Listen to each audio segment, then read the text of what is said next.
صلاحیت کے باوجود آج یہاں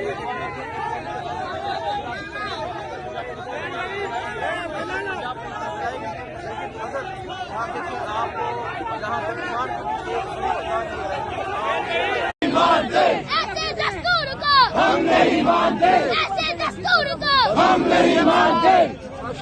ایسے فرعونوں کو ہم نہیں مانتے، ایسے فرعونوں کو ہم نہیں مانتے، ایسے یزیدوں کو ہم نہیں مانتے، ایسے یزیدوں کو ہم نہیں مانتے، ایسے یزیدوں کو ہم نہیں مانتے، ہم لے کے رہیں گے آزادی، ہم لے کے رہیں گے آزادی، چھین کے لیں گے آزادی،